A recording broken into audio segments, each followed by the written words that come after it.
हाँ जी बच्चा लोग, कैसे हो आप सब? अच्छे, एकदम बढ़िया मस्त होने भी चाहिए, है ना। अच्छे रहोगे, बढ़िया रहोगे, तभी तो जो है अच्छे से पढ़ाई करोगे।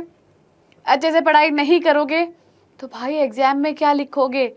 हाँ, क्या समझ में आएगा अगर अच्छे से पढ़ाई नहीं होगी? बताओ जल्दी। तो चलो भाई, हमेशा की तरह आज भी कहती हूँ कि आप और हम मिलके इस पढ़ाई के सफ़र को आसान बनाते हैं और जो जितने भी टॉपिक्स हैं उनको थोड़ा थोड़ा छोटा छोटा करके समझने की कोशिश करते हैं। ठीक है, तो बच्चा लोग, मैं हूँ विजेता, आपकी बायोलॉजी टीचर। आप और हम साथ में मिलके इस सफ़र को आगे लेके जाएंगे और बड़ी बड़ी जो मुश्किलें हैं उनको क्या है, छोटा छोटा करके आसानी से निपटा देंगे। ठीक है, तो बिल्कुल इसी की शुरुआत करते हैं हम अपने सबसे पहले चैप्टर की। ठीक है, चैप्टर के साथ, जहां पर सबसे पहला टॉपिक है, क्या है आपका सबसे पहला टॉपिक? हाँ, पुष्प है। ठीक है, चलो भाई पुष्प की बात करते हैं हम यहाँ पर। ठीक है ना, यानी कि फ्लावर कहते हैं जिसको हम।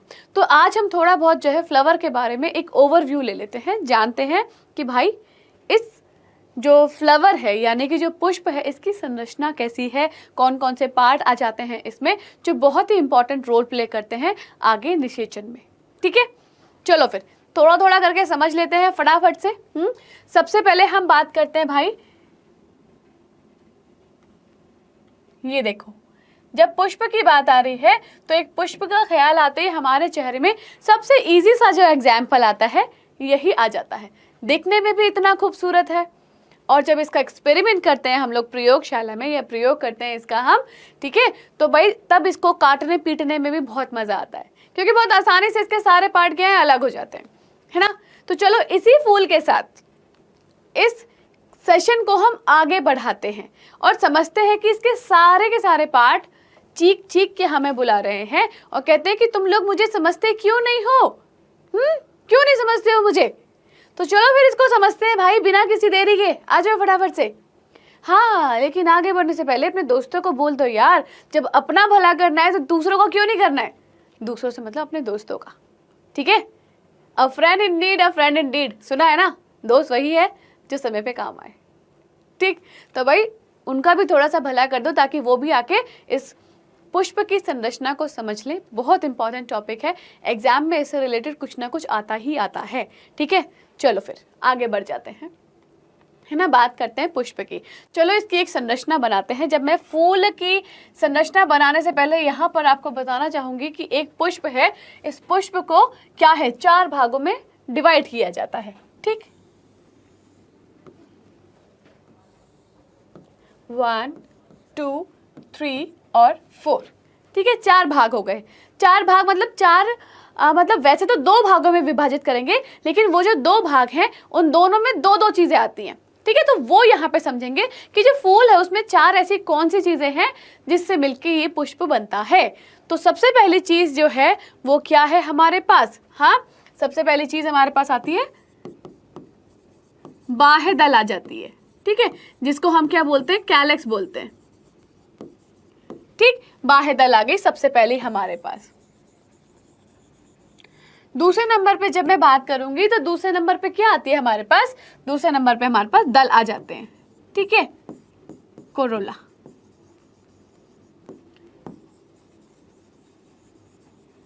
करेक्ट, बिल्कुल। तीसरे नंबर पे जब मैं बात करूंगी तो तीसरे नंबर पे हमारे पास क्या आता है? तीसरे नंबर पे पुमंग आता है। ठीक है, जिसको हम क्या बोलते हैं, एंड्रीशियम बोलते हैं। ठीक, ये हमारा तीसरा पार्ट आ गया। करेक्ट। फिर यहाँ पर जो चौथा नंबर आता है, चौथा नंबर आता है आपका एक और पार्ट का। ठीक है, जो क्या है, जायांग है। ठीक, जिसको हमने क्या बोला, गाइनीशियम बोला।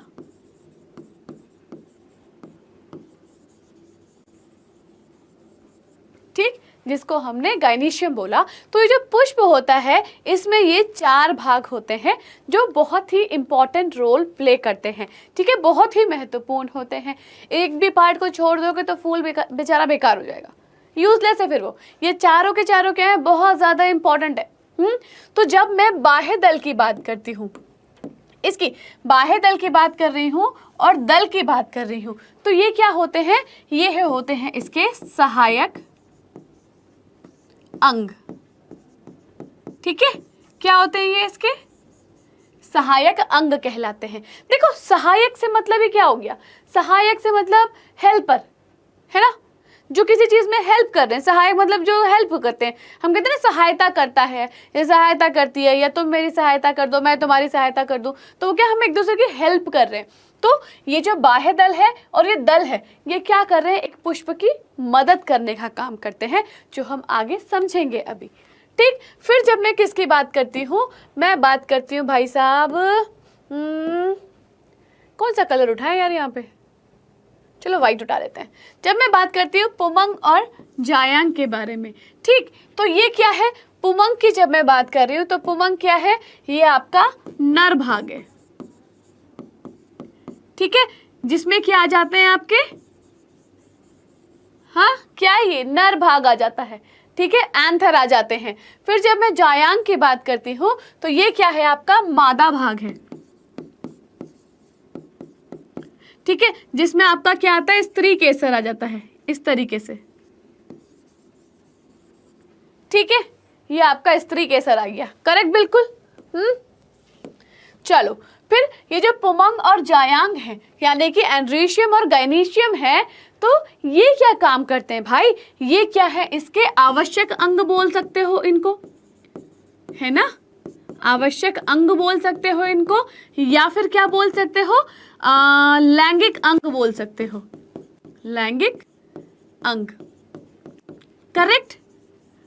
अब देखो नाम से मैं जानती हूं कि आप लोग समझ गए होंगे कि यहाँ पर आवश्यक अंग या लैंगिक अंग क्यों लिखा है। क्योंकि भाई साहब आवश्यक यानी कि जो चीज जरूरी है ना, और जरूरी क्या है यहाँ पर? निषेचन होना। तो जरूरी जो निषेचन होना है वो कौन किसकी वजह से होगा? तो वो हमारे नर और मादा की वजह से होगा, समझ गए? नर का जो युग्मक है वो निकलेगा, मादा का जो युग्मक है वो निकलेगा, दोनों मिलेंगे, संलयन होगा, निषेचन की क्रिया होगी, और क्या होगा भाई? युग्मक बन जाएगा, नहीं युग्मनज बन जाएगा, जाइगोट बन जाएगा, है ना। तो उस गैमीट से क्या बनता है? जाइगोट बनता है, करेक्ट, बिल्कुल। तो यहाँ पर ये चारों के चारों पार्ट जो है ना बहुत इंपॉर्टेंट है। चलो फटाफट से एक डायग्राम बनाते हैं और समझते हैं चारों के चारों पार्ट जो है हमको कैसे नजर आते हैं, है ना। पुष्प की संरचना के ऊपर आ जाते हैं। शुरुआत यहां से होती है भाई, इस तरीके से, ठीक है, एक स्ट्रक्चर होता है ना। ये क्या कहलाता है?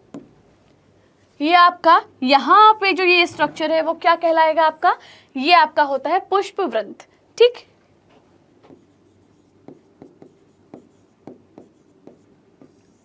करेक्ट, पुष्प वृंत यानी कि पेडिकल बोलते हैं इसको। क्या बोला हमने इसको? पेडिकल।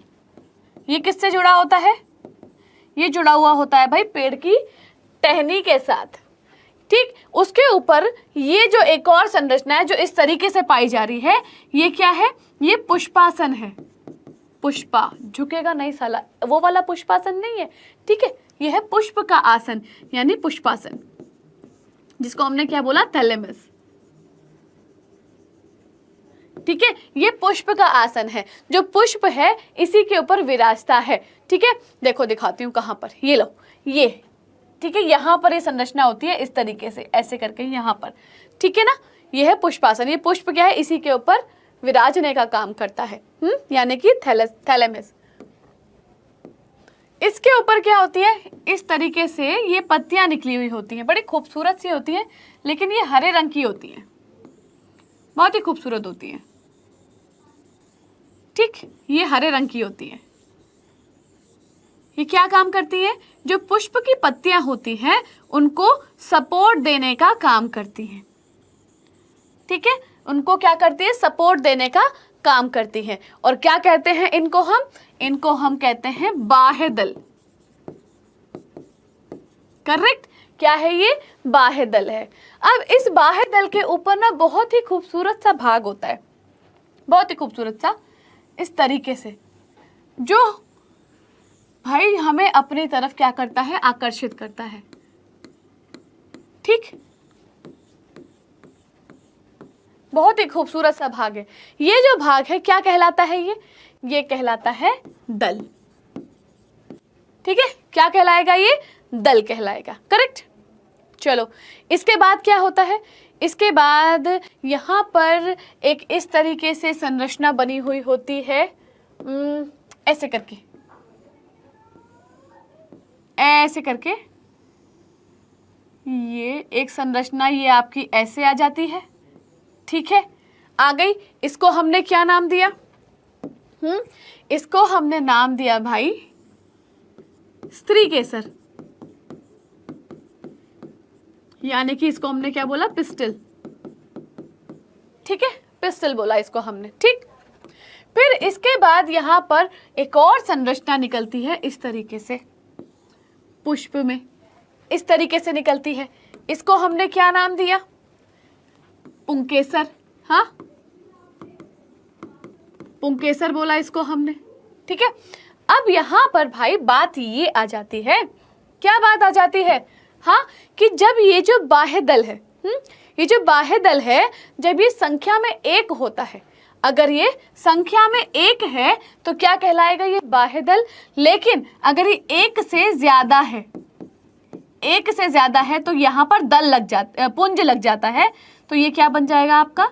बाह्य दल पुंज, ठीक है, बाह्य दल पुंज बन जाएगा। बिल्कुल इसी तरीके से ये दल है, ठीक है, जब ये दल एक है ना, पेटल एक है आपका, तो जब ये पेटल एक है तो यहाँ पर ये दल कहलाएगा। लेकिन जब ये पेटल जो है एक से ज्यादा है ना, एक से क्या है? ज्यादा है, तो ये क्या कहलाएगा आपका? दल पुंज कहलाएगा, ठीक है, क्या कहलाएगा? दल पुंज कहलाएगा। बिल्कुल इसी तरीके से अगर मैं स्त्री केसर की बात करती हूँ कि अगर एक पुष्प की संरचना में ये जो स्त्री केसर है वो एक है, ठीक है, ये एक है तो वो स्त्री केसर कहलाएगा। और जब ये एक से ज्यादा है तो ये क्या कहलाएगा आपका? ये कहलाएगा जायांग। और ये क्या है आपका? मादा भाग है ना, ये क्या है आपका? मादा भाग है, ठीक।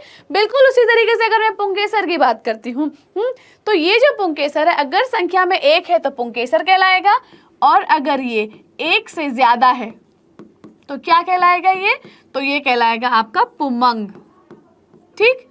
और ये क्या है? ये नर भाग है, नर भाग, ठीक। ये क्या है आपका? नर भाग यानी एंड्रीशियम है।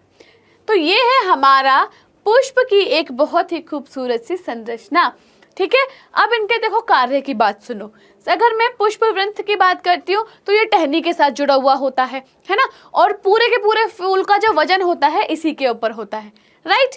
जब मैं पुष्पासन की बात करती हूँ तो इससे ऊपर की तरफ आएंगे तो पुष्पासन आ जाएगा, ठीक है। ये क्या करता है? ये इन सबको अपने ऊपर रखे हुए होता है, इन सबका भार संभाले हुए होता है, ठीक है। ये नहीं होगा तो काम नहीं चलेगा। इस पुष्पासन के ऊपर आता है भाई बाह्य दल, ठीक है, बाह्य दल आ जाएगा, ठीक है ना। तो ये बाह्य दल, देखो बाह्य मतलब बाहर और दल मतलब दल, तो ये भी है। तो ये बाह्य दल क्यों है? क्योंकि ये बाहर वाले दल हैं, इसीलिए, ठीक है, ये बाहर है, ये अंदर की तरफ है, समझ गए, इसीलिए इनको बाह्य दल कहा जाता है। ओके, तो ये जो बाह्य दल है ये क्या काम करते हैं? ये पूरा का पूरा जो फूल होता है ना इस तरीके से होता है, इसको सजोए रखने का काम करते हैं, इसको पूरे एकदम पैक्ड रखते हैं कि एक भी पत्ती इधर से उधर ना हो जाए। तो ये सपोर्ट करते हैं, ये हेल्प कर रहे हैं, ठीक। और ये जो दल है, यानी कि ये जो दल है ये बहुत रंगीन होते हैं, ये हमें अपनी तरफ आकर्षित करते हैं। हमारा मन करता है यार ये फूल तो बहुत खूबसूरत, तोड़ लेते हैं इस फूल को, है ना। तो जैसे हम इनकी तरफ आकर्षित हो जाते हैं ना इनकी सुंदरता देख के, वैसे जो कीट होते हैं, पक्षी होते हैं, वो भी इनकी तरफ आकर्षित हो जाते हैं। ये क्या काम करते हैं? अपनी तरफ आकर्षित करने का काम करते हैं, ठीक है, कीटों को, पक्षियों को, ताकि वो आए, वो यहाँ इनके ऊपर बैठे और क्या करें, जो परागकण है उनका आदान प्रदान कर दें, ठीक है। तो ये इसीलिए हेल्प में आ रहे हैं पुष्प की। तो ये दोनों क्या कहलाएंगे? आपके दल और बाह्य दल, ये दोनों आपके हेल्पिंग हैं, ठीक है, यानी कि सहायक चक्र बोल दो, सहायक अंग बोल दो, कोई फर्क नहीं पड़ता, दोनों एक ही चीज है। अगर आपके पास सहायक अंग और आवश्यक या लैंगिक अंग लिखे आते हैं तब भी एक ही चीज है। अगर आपके पास सहायक चक्र या आवश्यक चक्र या लैंगिक चक्र लिखे हुए आते हैं तो वो भी सेम चीज है। तो बिल्कुल कंफ्यूज नहीं होना है, चीजों को बस समझना है, सब एक ही है, ठीक है। चलो इनके बारे में हमने समझ लिया। फिर हमारे पास स्त्री केसर आता है। स्त्री केसर क्या काम करता है कि भाई यहाँ पे क्या होता है, ये वाला जो भाग होता है, ये वाला भाग होता है आपका स्टिग्मा, ठीक है ना। बहुत चिपचिपा सा भाग होता है। जब कोई कीट हो गया, कोई पक्षी हो गया, इसके ऊपर आके बैठेगा, कहीं दूर से आया होगा, तो क्या काम करेगा, यहाँ से दूसरे जो परागकण लेकर आया होगा अपने साथ, यहाँ छोड़ देगा। ये पार्ट कहलाता है स्टिग्मा पार्ट कहलाता है। इसको मैं आगे समझाऊंगी अभी पूरी चीज़ों को। स्टिग्मा कहलाता है। और ये आपका मादा भाग है। इसके अंदर यहाँ पे क्या होता है, भ्रूण होता है, ठीक है, ओवरी होती है, ओवरी के अंदर भ्रूण होता है। और जो ये वाला भाग है, ये नर भाग है, ऑब्वियस सी चीज़ है, पुंकेसर है, ठीक है। ओके, इसमें आपके मादा युग्मक बनते हैं, इसमें आपके नर युग्मक बनते हैं। तो बेसिकली ये क्या है हमारा, ये हमारा एक पुष्प की संरचना है। आगे बढ़ते हैं। चलो समझा देती हूँ यहाँ पे कि ये दोनों चीज़ों को। अगर मैं बात नर भाग की करती हूँ, ठीक है, तो दो भागों में है। एक तो ये तंतु कहलाता है ना, क्या कहलाएगा, ये तंतु कहलाएगा, है ना। और जो ये वाला भाग होता है, ये क्या कहलाता है, परागकोश, ठीक, परागकोश, ठीक है। और यहां पर एक और भाग आता है, ये वाला भाग, ठीक है, जो इनको जोड़ने का काम करता है, ये होता है योजी या संयोजी भी बोलते हैं इसको, ठीक है। चलो, इसको क्या बोलते हैं, तंतु भी बोलते हैं और इसको पुतंतु भी बोलते हैं। दोनों ही चीजें बराबर हैं, कोई दिक्कत नहीं है। फिर हमारा आता है मादा भाग, ठीक है। जब मैं मादा भाग की बात कर रही हूं, तो मादा भाग कुछ इस तरीके से आ जाता है। देखो, ये चीजें इसलिए समझाई जा रही बेटा, ताकि आपको चीजें मालूम होनी चाहिए, ठीक है। किसी भी चीज को समझने में दिक्कत ना हो, दिक्कत हुई तो बहुत दिक्कत हो जाएगी ना, इसीलिए, ठीक है ना। तो मादा भाग क्या होता है, ये जो स्त्री केसर है, ये 3 भागों से मिलकर बना होता है। सबसे पहले यहां पर आ जाता है अंडाशय, जिसको हम क्या बोलते हैं, ओवरी बोलते हैं। और इसके अंदर क्या बनता है, भ्रूण बनता है। यहाँ क्या होता है, ये भ्रूण होता है, ठीक है, यानी कि एम्ब्रियो, करेक्ट। फिर ये वाला भाग आ जाता है हमारे पास। जैसे लड़कियों को शौक होता है ना अपने आप को एकदम मेंटेन करने का, अच्छे से पतले दुबले से बने रहने का, तो भाई इसको भी बड़ा शौक है, ठीक है। तो ये क्या कहलाएगा, स्टाइल, ठीक है, जिसको हमने क्या बोला, वर्तिका, ठीक। और ये जो सबसे ऊपर वाला भाग है, ये कहलाता है आपका वर्तिकाग्र, यानी कि स्टिग्मा, ठीक है। अब इनके काम देखो।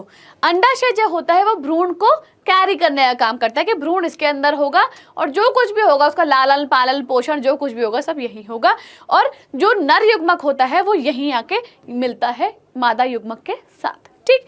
स्टाइल क्या काम करती है, ये नली बनाने का काम करती है नर युग्मक के लिए। और वो नली यहाँ से यहाँ पहुँचती है, यहाँ से यहाँ पहुँचेगी मादा युग्मक के पास, ठीक है, रास्ता बनाने का काम करती है।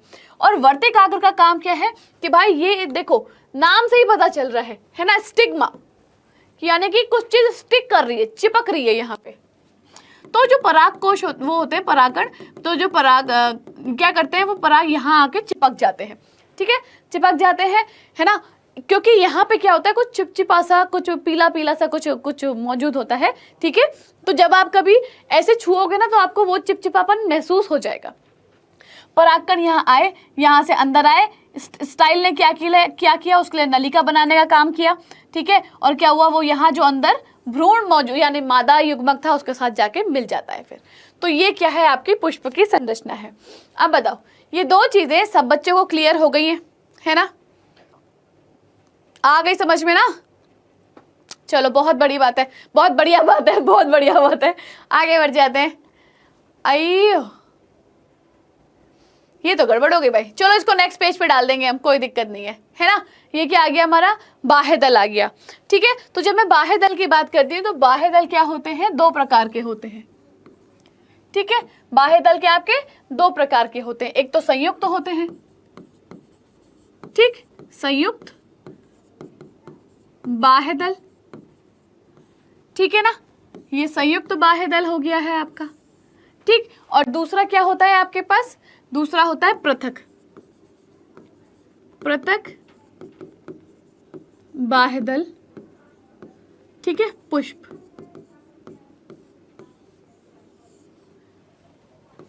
पुष्प। ठीक है, तो संयुक्त मतलब इकट्ठे, नाम से पता चल रहा है, और पृथक मतलब अलग अलग। तो यहाँ जो बाह्यदल है वो बाह्यदल आपको कैसे देखने को मिलेंगे, इस तरीके से होंगे, ऐसे ऐसे ऐसे ऐसे करके ऐसे देखने को मिलेंगे, इकट्ठे होंगे बिल्कुल। ठीक है, जैसे कि ठीक है ना। और अगर मैं यहाँ, और यहाँ पे पुष्प बीच में आ जाएगा, ये पुष्प इसके बीच में होता है। ठीक है ना, इस तरीके से। फिर जब मैं पृथक बाह्यदल की बात करती हूँ तो पृथक मतलब आइसोलेट यानी अलग अलग। तो यहाँ कैसे होता है, मैंने कहा यहाँ पर क्या है, ये एक फूल है। ठीक, यहाँ पर क्या है, ये एक फूल है, और इसके बाहर जो बाह्यदल है वो कैसे हैं, वो एक अलग है, दूसरा अलग है, तीसरा अलग है, ये अलग है, ये अलग है, ये अलग है। मतलब इस तरीके से सारे पृथक पृथक है, सारे अलग अलग है। ठीक है, तो बाह्यदल इस तरीके से दो प्रकार के होते हैं। कभी कभी डिफरेंसेस पूछने को आ जाता है कि संयुक्त बाह्यदल और पृथक बाह्यदल में क्या अंतर है, तो आप इस तरीके से बता सकते हो कि भाई संयुक्त का मतलब होता है कि जहां पर क्या है, ये जो बाह्यदल है वो आपस में जुड़े हुए हैं, है ना। और पृथक का मतलब ये है कि अलग अलग, यानी कि जो वहां पे बाह्यदल है वो क्या है, सब अलग अलग है। ठीक, फिर आ जाते हैं दल। जब मैं दल की बात करती हूँ तो दल क्या है भाई, दल भी दो प्रकार के होते हैं। दल भी क्या है हमारे, दो प्रकार के हैं। एक क्या है, संयुक्त है, संयुक्त दलीय पुष्प। ठीक है, एक तो ये हो गया आपका, और दूसरा क्या होता है आपका, ये पृथक दलीय, पृथक दलीय पुष्प। ठीक, क्लियर, दो तरीके होते हैं। यहां जब मैं पुष्प की बात करती हूं तो पुष्प में हमने कहा कि संयुक्त यानी कि एक साथ, जैसे कि यहां हमने बोला था संयुक्त बाह्यदल, यानी कि जो बाह्यदल है वो क्या है, संयुक्त है, एक साथ है। तो बिल्कुल उसी तरीके से ये जो संयुक्त दलीय है, यानी कि ये जो दल है वो कैसे हैं, संयुक्त है ना। कैसे है संयुक्त, कि भाई ये एक दूसरे से ऐसे जुड़े हुए हैं।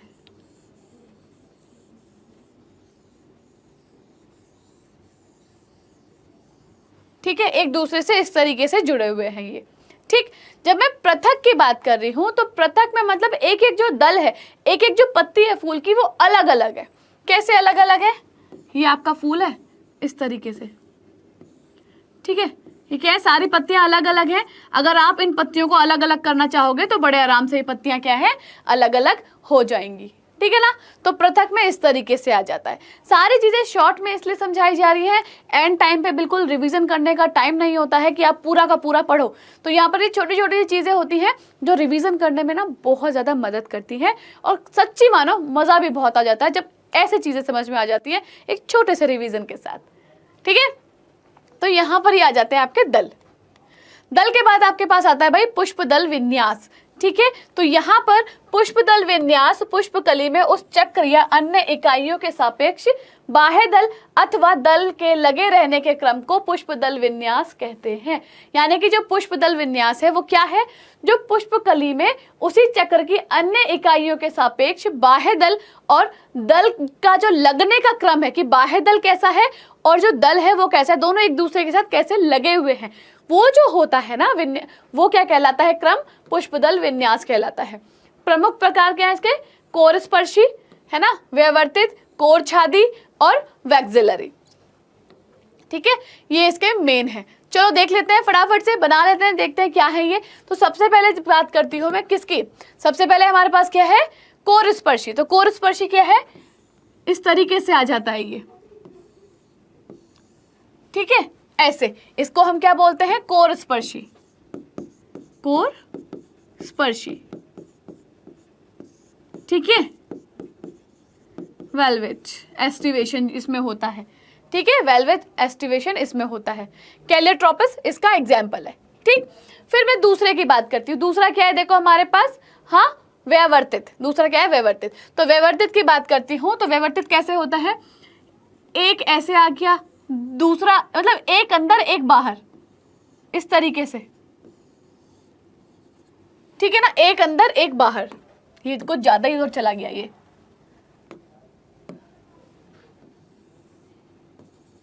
ठीक है, इस तरीके से ये एक दूसरे से जुड़े हुए नहीं होंगे, लेकिन एक बिल्कुल सर्किल में आ जाएंगे। ये क्या होंगे, ये भी इस तरीके से सर्किल में होंगे, लेकिन एक अंदर की तरफ होगा सिरा, एक बाहर की तरफ, एक अंदर की तरफ, एक बाहर की तरफ, ये सिरा ऐसे होगा। इसको हम क्या कहते हैं, हाँ इसको हम कहते हैं भाई व्यवर्तित, यानी कि जिसको हमने बोला ट्विस्टेड है ये भाई, मुड़ा तुड़ा है ये। इसका एग्जाम्पल आप क्या ले सकते हो, गुड़हल ले सकते हो, गुड़हल, ठीक है। इसका क्या एग्जाम्पल है, कैलोट्रोपस, ठीक। चलो यहां पे एक पेज जोड़ लेते हैं, दो और हैं क्योंकि हमारे पास ना,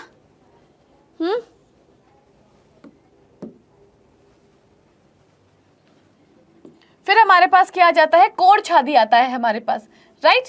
कोड़ छादी कैसा होता है, कोड़ छादी कैसा होता है कि ये वाले क्या है इस तरह, हाँ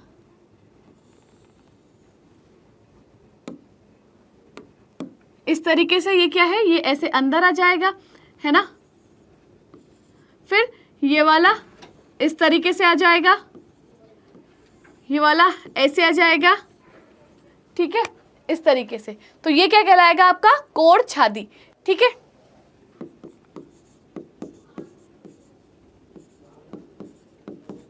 ठीक है, इसका एग्जाम्पल क्या है, गुलमोहर, ठीक, गुलमोहर इसका एग्जाम्पल लिख सकते हैं। फिर आखिरी हमारे पास क्या आता है, आखिरी हमारे पास आता है वैक्सिलरी। तो वैक्सिलरी कैसे होता है, देखो एक इस तरीके से होगा, ठीक है, एक इस तरीके से आ जाएगा, और ऐसे आ जाएगा। तो ये फूल कुछ इस संरचना में होता है कि एक पत्ती बाहर, एक पत्ती ऐसे, एक पत्ती ऐसे और एक ऐसे। तो यहाँ पे ये जो क्या कहलाता है, ये है आपका वैक्सिलरी, वैक्सिलरी, ठीक है। इसका क्या सीक्वेंस होता है, 5 लिख रही हूं, बताओ, 1 + 2 + 2, ये है 1 + 2 + 2 इसका सीक्वेंस। और एग्जाम्पल आपको मटर में देखने को मिल जाएगा, ये मटर में इस तरीके से 1 + 2 + 2, ठीक है। तो इस तरीके से यहाँ वैक्सिलरी आपको देखने को मिल जाएगा। तो आपके पास ये 4 क्या आ गए हैं अब, 4 तरीके के पुष्पदल विन्यास आ गए हैं, राइट। देखो अब यहाँ पे क्या है, जो मैंने यहाँ डायग्राम बनाया ना वही बता रही हूँ कि जब चक्र के बाह्य दल अथवा दल एक दूसरे के किनारों को केवल स्पर्श करते हो उसे कोर स्पर्शी कहते हैं, जैसे कि कैलोट्रोपिस, ठीक है। यहाँ पर कि केवल स्पर्श करते हो, बस इतना, केवल स्पर्श कर रहे हैं, ऊपर नीचे कहीं नहीं जा रहे, ठीक। यदि किसी दल अथवा बाह्य दल का किनारा अगले दल पर तथा दूसरा तीसरे आदि पर अति व्याप्त हो तो उसे व्यवर्तित कहते हैं। इसके उदाहरण क्या है, गुड़हल, भिंडी और कपास। ये देखो, ठीक है, इस तरीके से किनारा क्या कर रहा है, ओवरलैप कर रहा है, इसके ऊपर आ रहा है, ठीक। यदि बाह्य दल अथवा दल दूसरे पर अति व्याप्त हो तो उसकी कोई विशेष दिशा नहीं होती है। इस प्रकार की स्थिति को कोड़ छादी कहते हैं। देखो इसकी कोई विशेष नहीं है दिशा, ठीक है ना। उसके बाद इसके उदाहरण क्या है, केसिया, गुलमोहर, ये 2 इसके एग्जाम्पल आ जाएंगे, ठीक है। चलो फिर लास्ट वाला है मटर। सेम में 5 दल होते हैं, इनमें सबसे बड़ा जो मानक होता है 2 पार्श्वी को पंख और ये 2 सबसे छोटे अग्रदलों को कूटक अधिव्यापक कहते हैं। इस प्रकार के पुष्पदल विन्यास को वैक्सिलरी भी बोलते हैं और पैपिलियोनेसियस भी कहते हैं, जैसे कि यहाँ देखो इस तरीके का आपको मटर में देखने को मिल जाता है, ठीक है। चलो अब बताओ, ये आपको समझ में आ गया, लगा बिल्कुल टफ इसको समझने में, बोलो नहीं ना, बस बहुत सिंपल था सब कुछ। तो ये हमारे पास क्या पढ़ा हमने, पुष्प के बारे में पढ़ा, राइट। ऐसे ही और मजेदार इंटरेस्टिंग से टॉपिक लेकर आएंगे हम। क्लासेस बिल्कुल भी मिस नहीं करना है, छोटी छोटी चीज़ों से बड़ी बड़ी चीज़ें समझने में बहुत आसानी हो जाती है, ठीक है। उम्मीद करती हूँ कि जितना भी मैंने आपको पढ़ाया है आज आपको समझ में आया होगा और सीखने में मज़ा भी आया होगा। चलिए फिर मिलते हैं आप लोगों से एक और ऐसे मज़ेदार टॉपिक के साथ अगली क्लास में, ठीक है। तब तक आप लोग पढ़ाई करते रहिए, रिवीजन करते रहिए, चीज़ों को समझते रहिए। हाँ, ख्याल रखिए अपना, पेपर नज़दीक है। बाय।